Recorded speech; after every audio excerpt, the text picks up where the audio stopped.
All right, hi everyone, it's Braylon. Welcome back to my channel. There are a ton of birds in the tree above me, so I apologize. And I'm also sitting in my car. So this is really truly a very random video. I have been wanting to film a video like this for a long time, but I've tried so many times to film this video and it just was not working. It was not making any sense.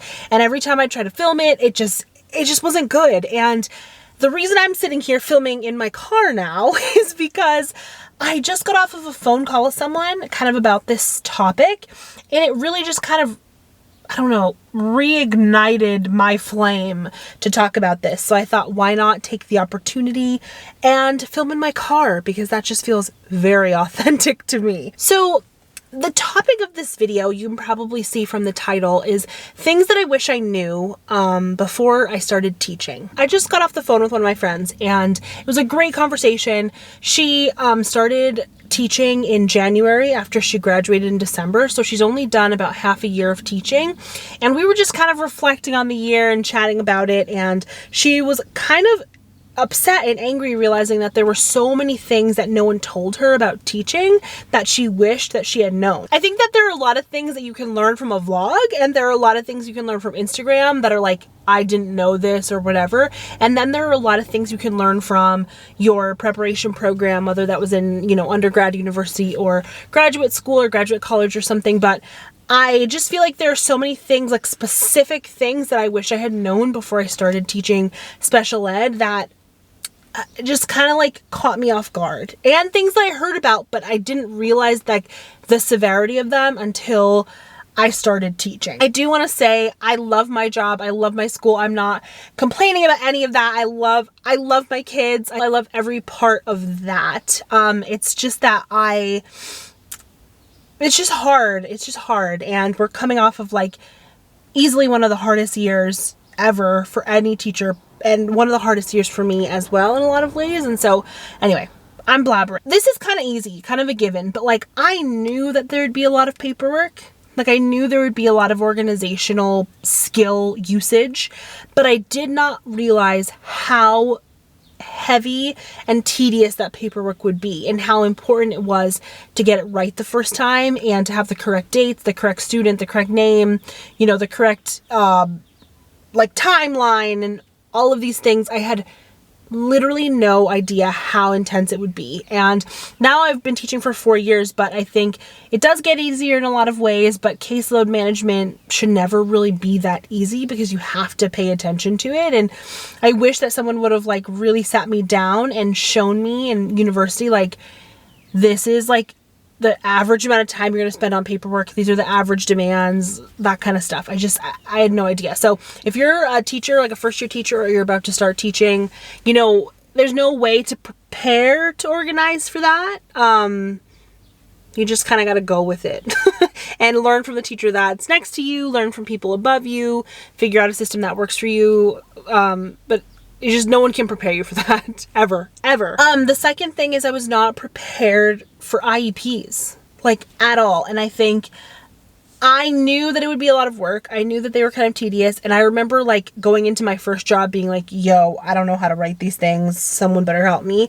But every year there's always one case, one kid, one tricky law situation, or tricky verbiage of something that catches me off guard.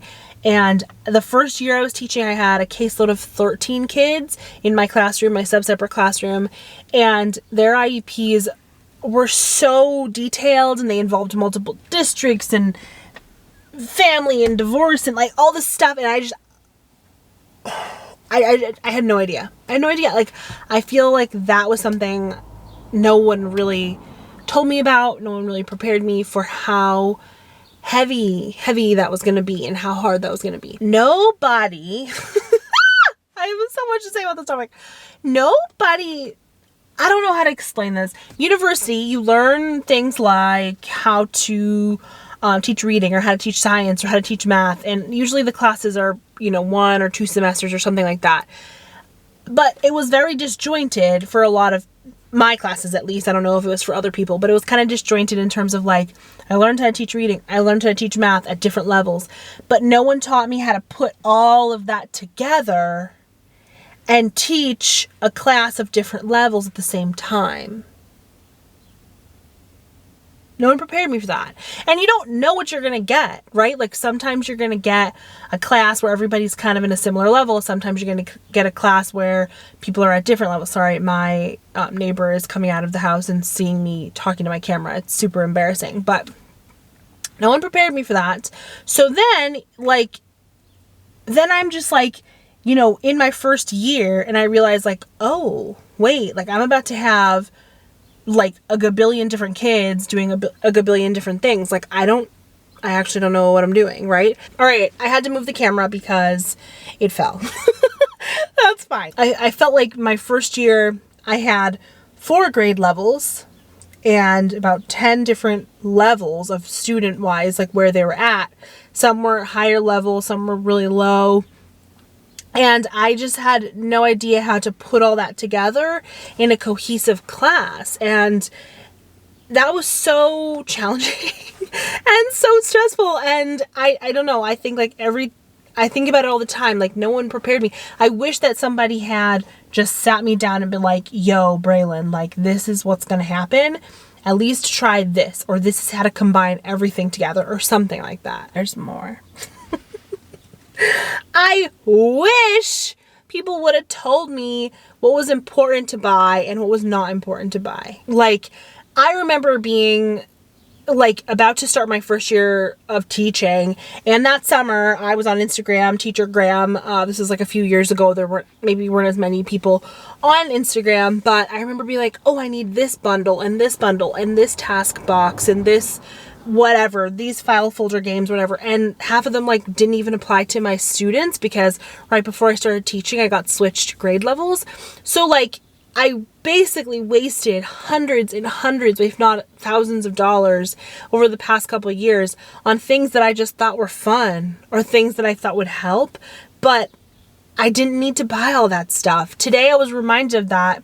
I taught a lesson and all I used was like a piece of paper with 2 big circles written on it and beans, like dried beans. Like that cost me $1. And like, why did I ever think that I needed these fancy things to like teach, you know? That leads me to my next gripe, which I think I just need to make a whole video about this because I rant every once in a while on my vlogs about this, but I think that no one prepared me or told me how influential teacher Instagram and teacher social media could be on my teaching practices. If anyone's been around for a bit or they followed enough people for a bit, everything kind of ebbs and flows. There's a new fun thing that pops up on Instagram, and so everybody wants to do it, and everybody wants their followers and this and that, whatever. They do collabs all the time with the cool gadgets, and it feels like that's sometimes the stuff that you need to get. And I just was kind of naive and thinking like, these are teachers and they want to help me. And a lot of them do. A lot of them really, really do. But it was different than I had thought, because then it led me to buying more things, or it led me to trying different pedagogical things. Sometimes that's really good, but a lot of times it just wasn't applicable to my students. And so I spent all this time and sometimes all this money to replicate something. And that kind of gets me to another thing that I wish someone would have told me, which is like not to buy as much decor stuff. You know, I don't know if people were around like 4 or 5 years ago when it was like really popular to have a theme in your classroom. Like even now it's kind of popular to have a theme. Which I guess kind of goes along with trends, but like I wanted, you know, this theme one year, like rainbow, and then I wanted this theme the other year because I saw so many pictures that were so creative and cool and their classrooms looked really fun, and then it led me to spending even more money. So I wish that someone would have been like, hey, you know what? Your first year of teaching, it doesn't even matter. Go to the dollar store, maybe budget $50 and leave. And then wait a month of teaching and then go back and buy more. And that's scary because then you're like, well, what if I'm not prepared? You know, it is a scary thing, but I think that I deeply regret those things. And I just wish someone would have told me that. they would have like saved me so much time. So I asked on Instagram if people had questions for me, things that they were too afraid to ask, or realizations that they had in their first year of teaching that were really hard, or things like that. And so one of my friends, who's one of my best friends in real life, said, no one ever prepared me to learn how to navigate an online IEP platform. OMG, I could go on for days.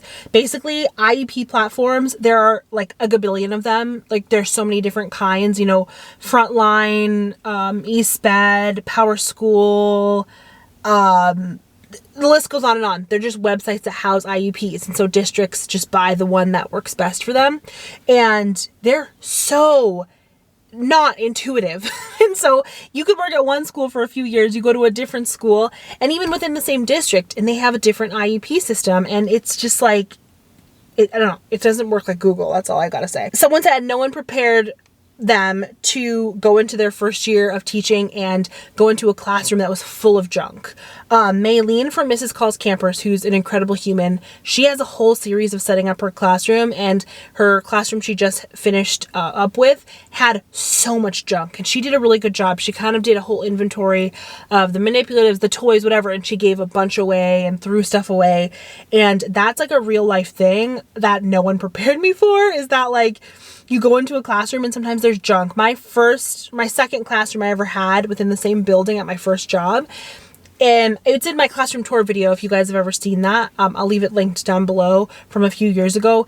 And it had maybe like 8 large, like floor to ceiling cabinets. It's a beautiful room. And it had garbage in it, like old papers, useless technology that had never been used before, newspapers. It was full. They were full to the brim. When I first got in that room, someone had been in there for like 20 years. They had papers in there from 2006, just loose, just stacks of loose paper. It was horrible. That person was a hoarder. And I like had to go through and throw all of that away. And so I think it just kind of depends on like where people are at. And I don't know. It just kind of like depends on a lot of things, but that is something no one prepared me for, that you'd have to go into a room and deep clean it. Like my mom and I on our hands and knees, deep cleaning the room and throwing a bunch of stuff away. No one prepared, this person said, no one prepared me for how to manage a work-life balance.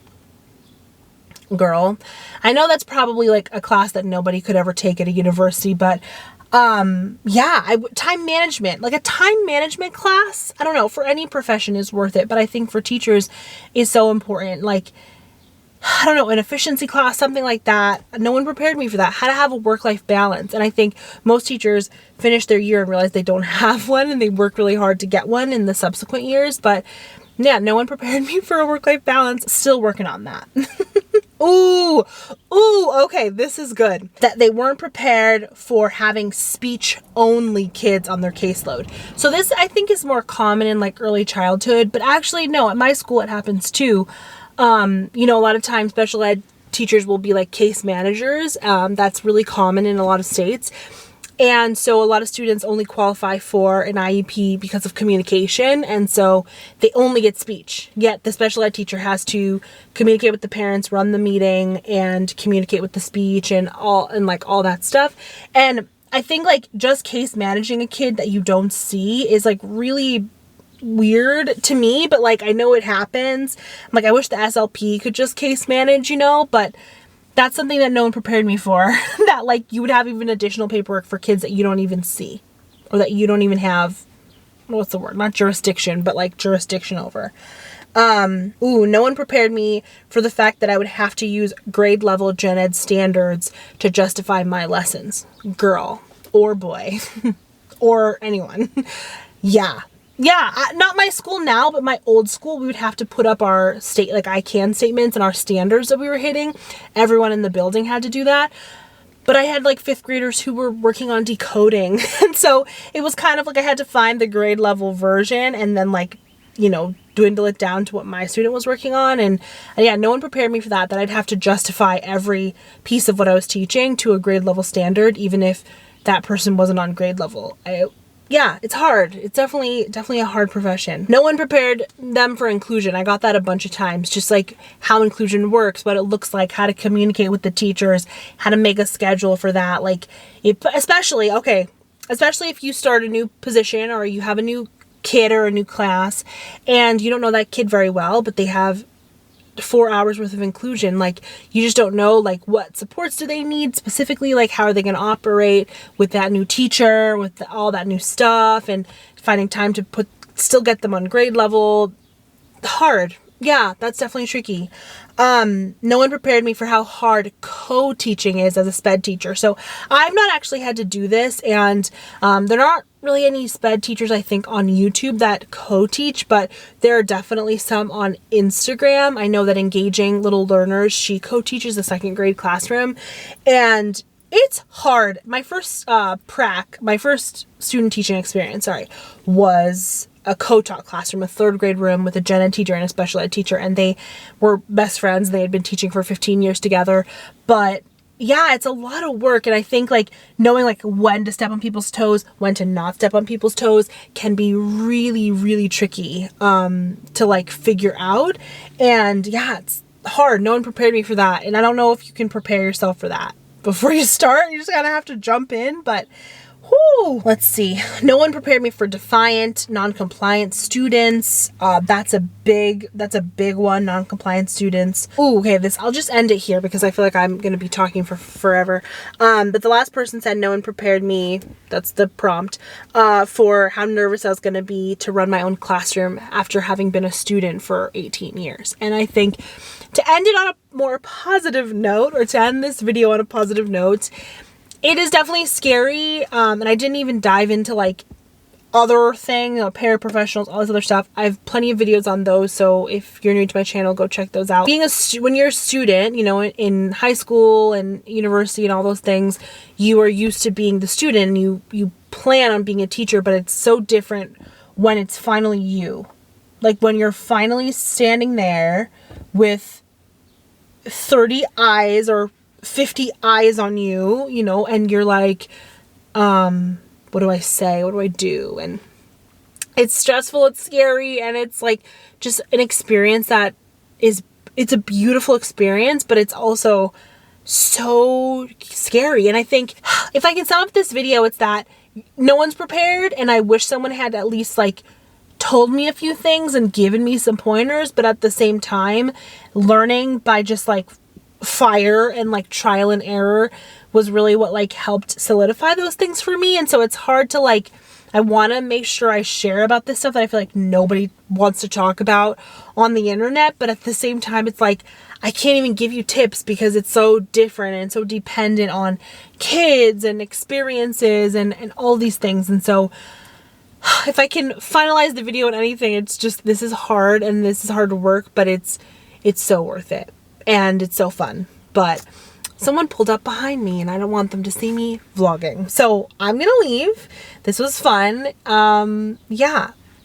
Bye, everybody.